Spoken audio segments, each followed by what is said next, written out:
Hoy hablaremos de zonas verdes. ¿Sabes qué son? Bueno, eso va a depender de a quién le preguntes. Si le preguntas a un gringo, seguramente su respuesta será que es una zona despejada o segura para desplazarse después de que ellos invadieron Bagdad. Pero si hablamos de medio ambiente, una zona verde es aquel espacio naturalmente existente o creado con un fin. Tiene como característica principal la presencia de vegetación.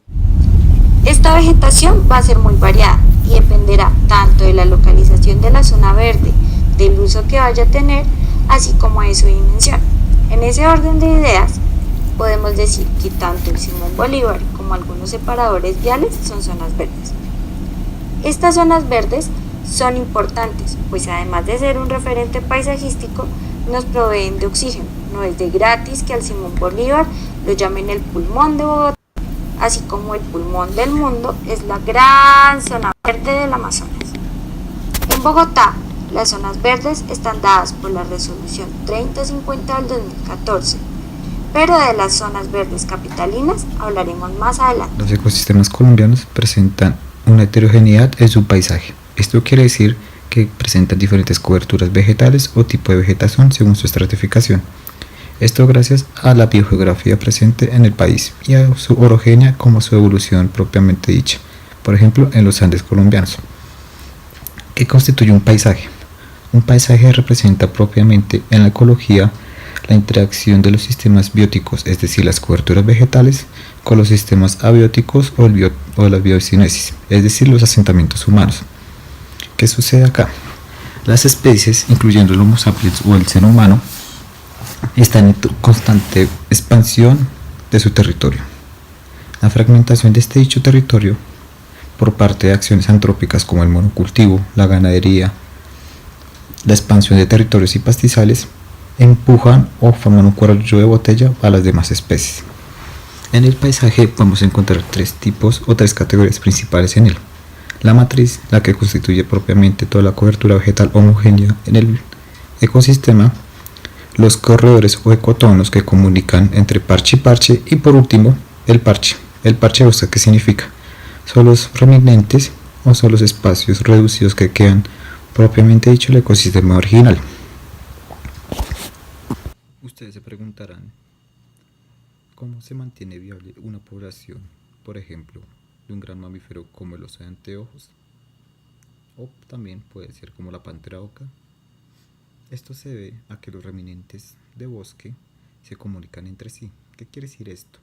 Debido a la fragmentación continua, constante antropogénica, los remanentes de bosque, o sea, los parches más grandes de bosque que encontramos, se van comunicando entre sí por una correlación de ecotonos o caminos como tal. Esto permitirá que las poblaciones grandes de mamíferos y otras especies como lagartos, aves y demás permitirán mantener una población viable gracias a que el flujo genético ha sido constante entre las diferentes poblaciones de la misma especie. Esto permitirá que la diversificación se mantenga y la sobrevivencia de la especie se mantenga durante el tiempo. Pero aún así es importante destacar que la protección o la conservación de los bosques remanentes y de los ecosistemas frágiles en Colombia, por ejemplo, el bosque seco tropical, el cual ha reducido hasta el 2% a un 5% de existencia en el territorio nacional, es de gran importancia comprender de que proteger estas áreas de vital importancia y de flujo genético entre especies es importante para que en un futuro próximo las especies que conviven propiamente en dichos lugares o en dichos ecosistemas junto al hombre no sean afectadas drásticamente en sus poblaciones. Para todos aquellos que nos gusta pajarear o nos gusta todo este cuento de la ornitología, vamos a ver un ejemplo con aves migratorias.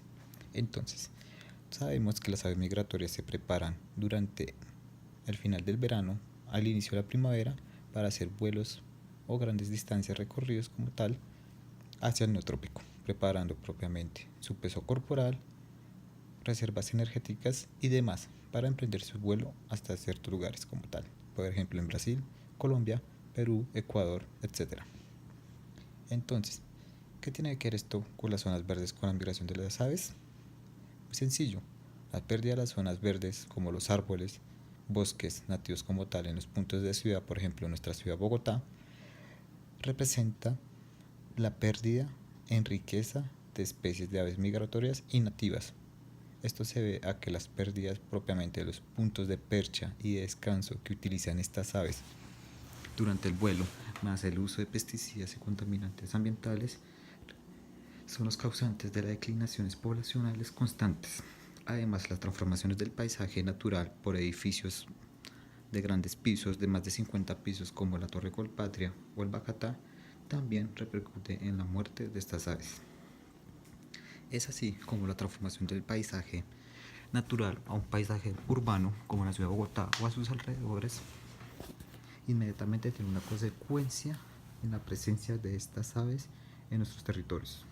Además, las aves son más importantes que nosotros. Sus servicios ecosistémicos son incontables, entre ellos la fertilización de plantas, el consumo de insectos en la cadena trófica y demás. Son de importancia propiamente en los ecosistemas. Por eso, la transformación de los paisajes y las zonas verdes nos incumbe a todos. Pero no todo es malo. Por ejemplo, en Colombia, una iniciativa del Fondo Monetario Internacional y los ganaderos o la Federación Ganadera Colombiana están realizando ganadería sustentable. ¿Cómo así? ¿Acaso la ganadería no es uno de los principales puntos para la deforestación o pérdidas de zonas verdes y zonas de ecosistema en el país? Esta realidad no es ajena a nosotros. Y sí, la respuesta es totalmente afirmativa. La ganadería llega a ser uno de los puntos de mayor pérdida de ecosistemas naturales para darle paso a los pastizales de ganadería. Pero actualmente, hace unos 5 años, el Fondo Monetario Internacional viene trabajando con pequeños ganaderos y grandes ganaderos en varios departamentos del país, entre ellos el Meta. ¿A qué viene todo esto? De que las iniciativas principales por los ganaderos y el Fondo Monetario Internacional están orientadas a la protección del 20 al 40% de las zonas forestales en que ellos utilizan su extensión ganadera. ¿Qué quiere decir esto? Resultados arrojan que después de 5 años de la ganadería sustentable impulsada por el Fondo Monetario Internacional, dio evidencias que en el departamento del Meta, desde su implementación, el porcentaje ha sido cero en la pérdida de cobertura vegetal en las zonas de ganadería. Al hablar de espacios verdes, no podemos obviar la problemática que hace referencia a la deforestación, que aunque sea un problema mundial, en Colombia, trayéndolo a nuestro entorno, es un problema que se intensifica mucho. La deforestación afecta a varias zonas del país colombiano, pero vamos a centrarnos en la deforestación del Amazonas. El Amazonas es la mayor región tropical del planeta y pierde cada año enormes extensiones de selva debido a la deforestación. Esto tiene como directas consecuencias la pérdida de su rica biodiversidad y la reducción de producción de oxígeno a partir de CO2 de la selva. Eso respecto al factor ambiental, porque también está acabando con muchos pueblos indígenas y sus culturas. En cuanto a los porqués de la deforestación, tenemos más de una razón. Por una parte, tenemos la deforestación para crear cultivos, en gran parte monocultivos, por ejemplo de soja, o crear pastos para la ganadería. Por otro lado, está la explotación forestal industrial directa, para la que se talan árboles para usarlas posteriormente por su madera. Esta madera se importa y se exporta mayormente a países europeos posteriormente. También el gobierno entrante debe establecer unas estrategias muy claras y contundentes frente a esta ocupación de áreas de zonas baldías y zonas cercanas a reservas. El Ministerio de Ambiente anunció medidas. La próxima semana el presidente Santos va a anunciar unas medidas muy concretas para poder disminuir sustancialmente la deforestación en la Amazonía. La meta de Colombia es clara: frenar la deforestación en el Amazonas antes del año 2020. Números. La intensa deforestación ha acabado ya con el 17% de la vegetación de esta región. Expertos advierten que si sigue así, la Amazonía podría llegar a un punto de no retorno. Al llegar al 20%, el bosque podría dejar de ser sostenible e ir poco a poco transformándose en un paisaje degradado de baja biodiversidad. Este paisaje sería como una sabana y podría llegar a albergar el 50% de la selva amazónica. Esto traería graves consecuencias consigo, y no solo las anteriormente en Colombia. Según unos datos proporcionados por Greenpeace, en el 2007, en el Caquetá, la superficie deforestada alcanzó los 60.384 hectáreas. En el Meta, por ejemplo, fueron 36.748. Y así, sucesivamente, las altas cifras no dejan de sorprendernos. Y así, si echamos un poco la vista atrás, podemos ver que la deforestación no deja de subir año tras año, llegando a unas cifras verdaderamente terroríficas.